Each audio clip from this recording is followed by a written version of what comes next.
Assalamualaikum warahmatullahi wabarakatuh. Alhamdulillah. Alhamdulillahilladzi addabana bi syari'atihi wa amarna bittiba'i rasulih fi sifatihi wa akhlaqihi. Ashhadu an la ilaha illallah al-qahiru fawqa ibadihi wa ashhadu anna Muhammadan abduhu wa rasuluh المبعوث لسائر أمته اللهم فصل وسلم على هذا النبي الكريم نبينا محمد وعلى آله وصحبه ومن تبعه إلى يوم الدين أما بعد فيا عباد الله أوصيكم ونفسي وإياي بتقوى الله وطاعته لعلكم تفلحون. Ma'asyiral muslimin rahimakumullah. Mengawali daripada khutbah ini, saya akan membawakan sebuah hadis dari Usamah bin Zaid, seorang sahabat Nabi, anak daripada sahabat Nabi yang merupakan anak angkat kesayangan Nabi Muhammad SAW, yaitu Zaid bin Harithah. Usamah bin Zaid termasuk sahabat yang banyak memperhatikan Nabi dan dekat dengan Nabi. Maka suatu ketika Usamah bin Zaid bertanya kepada Rasulullah SAW, "Ya Rasulullah, lam araka tasumu syahran min asy-syuhur akthar tasumu fi syahri Sya'ban." Ya Rasulullah, tidaklah aku melihat engkau lebih banyak berpuasa sunnah melebihi daripada bulan Sya'ban ini. Subhanallah, Nabi SAW bukan hanya menjawab daripada pertanyaan sahabat Usamah bin Zaid tersebut, malah Nabi menjelaskan tentang keistimewaan daripada bulan Sya'ban ini. Apa kata Nabi kita? Dzalika syahrun yaghfulu an-nasu anhu baina Rajab wa Ramadan. Itulah bulan di mana banyak manusia melalaikan karena dia terapit antara Rajab dan Ramadan. Rajab salah satu dari 4 bulan mulia. Manusia mengetahuinya. Disebutkan oleh Allah dalam surat At-Taubah ayat 36. A'udzu billahi minasyaitonir rajim. Inna 'iddatasy syuhuri 'indallahi 12 syahran fi kitabillah yauma khalaqas samawati wal ard minha arba'atun hurum. Dzalika ad-dinul qayyim ya fala tazlimu fihinna anfusakum al-ayah. Bahwa di dalam 12 bulan kata Allah ada 4 bulan yang dikatakan arba'atun hurum. 3 diucapkan berturut-turut, 1 yang terpisah, mulai dari Zulqa'dah, Zulhijjah, Muharram, dan yang terpisah adalah bulan Rajab. Terkenal Rajab, bulan mulia, sehingga orang berlomba-lomba untuk melakukan ibadah dan bahkan termotivasi dengan siapa yang melaksanakan kebaikan di bulan Rajab, sungguh Allah Subhanahu wa taala akan melipat gandakan. Begitu pula Ramadan. Fihi lailatun khairun min alfi syahr. Di dalamnya terdapat 1 malam yang melebihi keutamaan daripada melaksanakan amal 1000 bulan. Bulan di mana dilipat gandakan pahala, bulan di mana doa-doa dikabulkan dan lain-lain sebagainya. Sehingga Rajab dan Ramadan sangat terkenal. Sehingga orang berlomba-lomba untuk melaksanakan berbagai kebajikan di sana. Tapi bulan Sya'ban yaghfulun nasu an. Manusia lupa darinya. Itu sebagai contoh bahwa Nabi SAW memberikan uswah hasanah kepada kita. Jangan lupakan bulan Sya'ban ini. Jangan merasa bahwa sudah maksimal di Rajab untuk supaya menurun kualitas dan kuantitas amaliyah ibadah di bulan ini. Justru seharusnya sebagaimana Ibnu Rajab di dalam kitabnya Fathul Bari mengatakan bahwasanya Syahrul Sya'ban kamuqaddimah li Ramadan, bahwa beliau mengatakan bulan Sya'ban seperti muqaddimahnya Ramadan. Seharusnya dijadikan Sya'ban ini sebagai muqaddimah, yaitu isti'dadan li syahri Ramadan, li syahril azim, syahrul mubarak. Persiapan untuk menghadapi daripada bulan mulia Ramadan.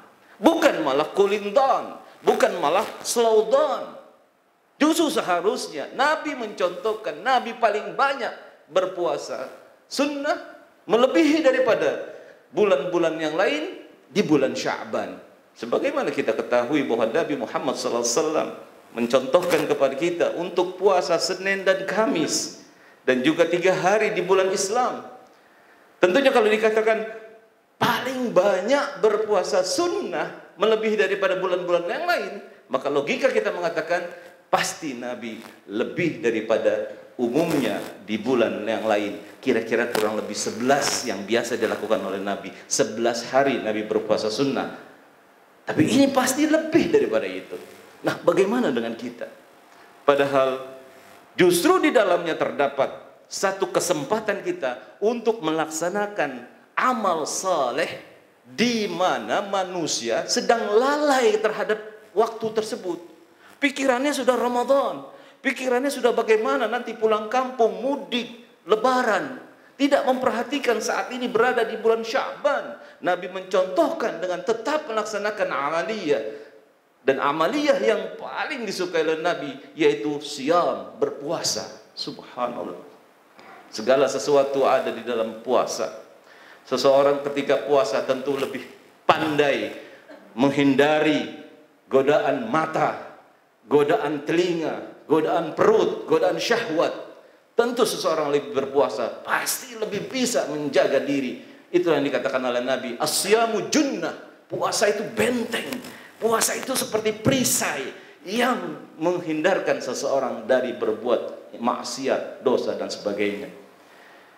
Hadirin sekalian, beramal di saat seseorang lagi lalai, beramal soleh di saat orang lain sedang lalai, tapi dia tetap beramal soleh, itu kebajikan yang luar biasa di sisi Allah. Mendengarkan khutbah dengan seksama di saat betul-betul ngantuk, di saat betul-betul lagi lelah, tapi tetap dia memperhatikan khutbah dengan seksama, tentu itu akan lebih baik daripada dia terkantuk-kantuk bahkan sampai tidur. Ini amal kebajikan yang luar biasa di sementara orang sedang lalai. Saat ini orang lalai, tidak melaksanakan hukum-hukum Allah, syariat-syariat Allah, bahkan merasa masa bodoh dengan urusan amar ma'ruf nahi mungkar. Mereka tidak berusaha bagaimana terus-menerus menegakkan syariat Allah, hukum-hukum Allah di muka bumi ini, sampai tegak hukum Allah di muka bumi ini. Banyak yang lalai dan bahkan tidak mau lagi amar ma'ruf nahi mungkar karena dilihatnya beberapa tokoh-tokoh sudah dipenjara. Ini saat yang terbaik untuk kita bangkit, untuk kita tetap melaksanakan amar ma'ruf nahi mungkar, menegakkan kebenaran, meneriakkan kebenaran. Al-haq itu terus-menerus harus disampaikan. Ini, saudara-saudara sekalian, bulan ini, bulan di mana kita beramal saleh, yang amal tersebut dilalaikan oleh sementara orang. Hadirin sekalian yang berbahagia, keistimewaan yang kedua, dahsyatnya ibadah amal soleh di bulan Sya'ban ini, kata Nabi sallallahu alaihi wasallam, alladzi turfa'ul a'mal ila rabbil alamin. Dahsyat sekali. Di bulan Sya'ban ini, bulan di mana amal-amal soleh seseorang diangkat ke hadirat Rabbul Alamin. Apakah Allah tidak memperhatikan hambanya selama ini? Apakah Allah tidak mengetahui perbuatan amal saleh hambanya pada saat-saat ini? Bukan itu. Tapi ketika seseorang berbuat amal saleh di luar daripada bulan Sya'ban, itu malaikat mencatat saja. Kiraman katibin, 2 malaikat mencatat. Dan itu nanti akan diperhitungkan dan akan nanti disampaikan dan dibuka kitabnya. Kitaban yalqahu mansura. Kitabnya terbuka, kitab catatan amal perbuatan manusia itu dibuka. Dan manusia di saat itu, iqra kitabak. Baca buku catatan amal kalian selama di dunia. Iqra kafa bi nafsikal yawma 'alaika hasiba. Cukup kamu sendiri yang akan menghitung, mengangkat. Anda ahli accounting, Anda ahli pembukuan, lihat catatan Anda nanti. Itu nanti dilaporkan kehadap Allah Subhanahu wa taala. Namun seseorang di bulan Sya'ban ini, ketika seseorang berbuat amal saleh, diangkat oleh Allah, diangkat oleh malaikat kehadrat Allah Subhanahu wa taala. Kita berbuat amal saleh, kita bersedekah, langsung dilaporkan kehadrat Allah. Kita berpuasa, langsung dilaporkan kehadrat Allah Subhanahu wa taala bahwa si fulan duduk bersimpu, salat malam, dan bahkan dia baca Quran, dan dia paginya bersedekah, berinfak, berdakwah, berjihad di jalan Allah Subhanahu wa taala, dilaporkan. Subhanallah. Apa kata Nabi? Fa uhibbu ay yurfa'a amali wa ana sha'im. Dan aku suka, kata Nabi, ketika amalku ketika diangkat ke hadapan Allah Subhanahu wa taala, dilaporkan dan disebut-sebut di hadapan Allah Subhanahu wa taala, wa inni sha'im. Aku lagi puasa. Padahal puasa merupakan sebuah amal yang semua kebajikan-kebajikan terkumpul di sana. Dan bahkan disediakan satu pintu khusus bagi mereka yang rajin berpuasa di surga nanti, yang tidak akan dimasuki oleh orang-orang yang tidak memiliki kriteria melaksanakan puasa, yaitu ar-rayyan. Dan bahkan mereka-mereka yang berpuasa, sebagaimana hadis qudsi mengatakan, kullu amal ibni adam lahu illa siyam. Semua amal perbuatan manusia, kata Allah, lahu, buat dia, untuk dia, illa siyam, kecuali puasa.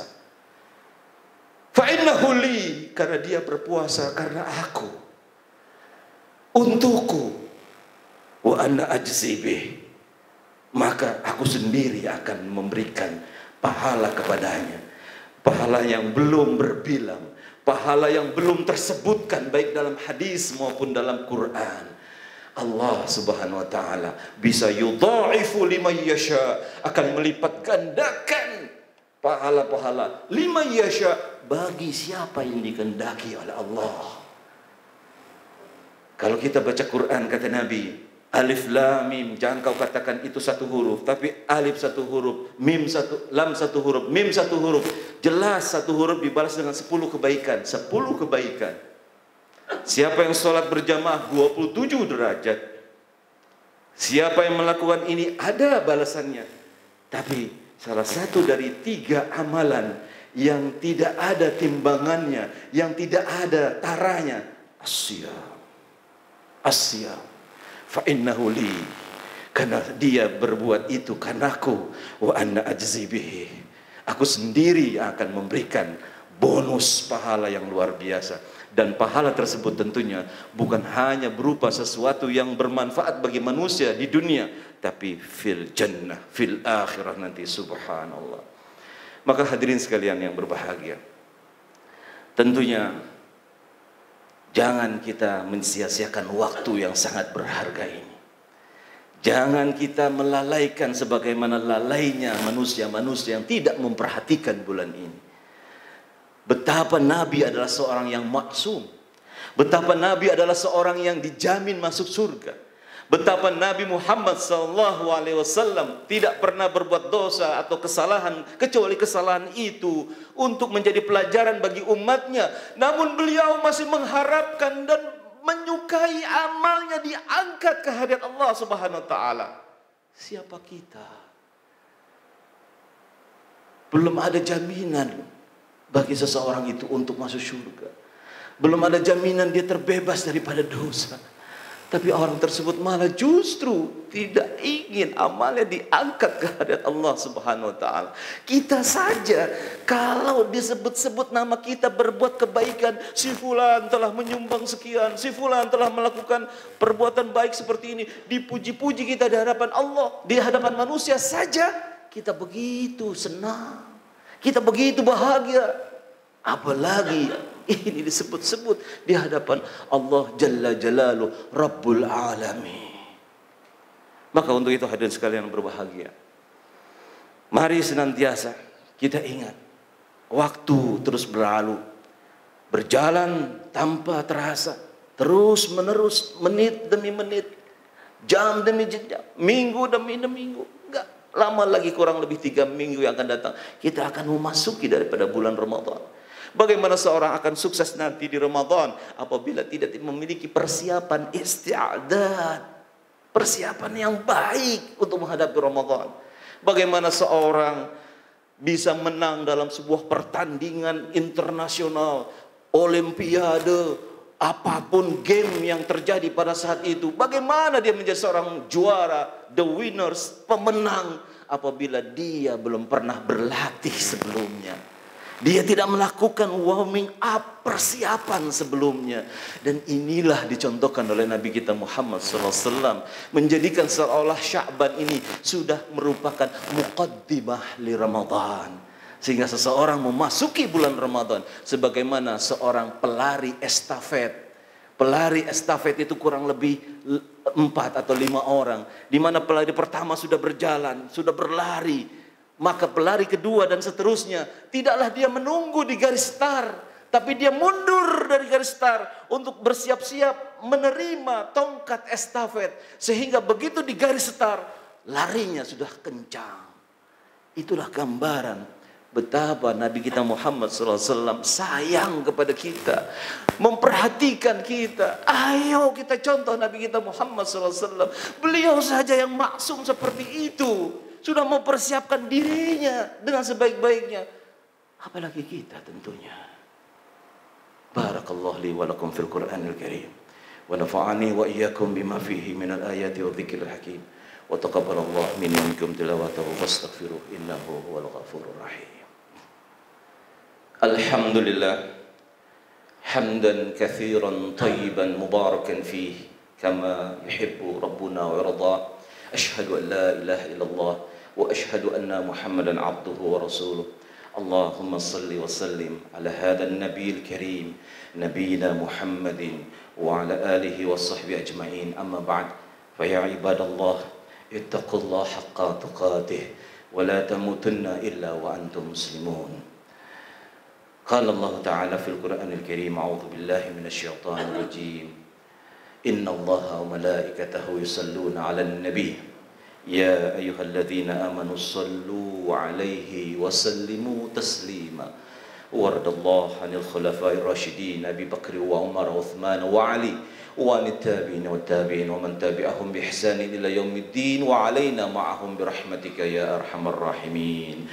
Allahumma ighfir lil mu'minina wal mu'minat wal muslimina wal muslimat al ahya'i minhum wal amwat تابع بيننا وبينهم بالخيرات.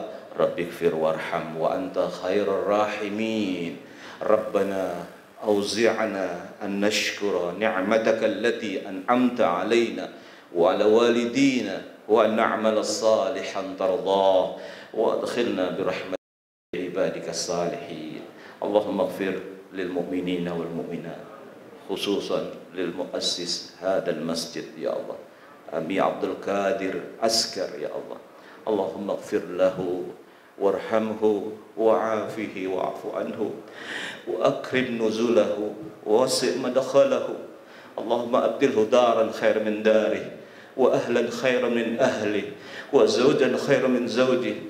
Allahumma naqqihi min al-khataya kama yunqqa ath-thawb al-abyad min ad-danas. Allahumma ya Allah ya arhamar rahimin, irhamna wa anta khair rahimin waghfir lana wa anta ghafir zanbil azim.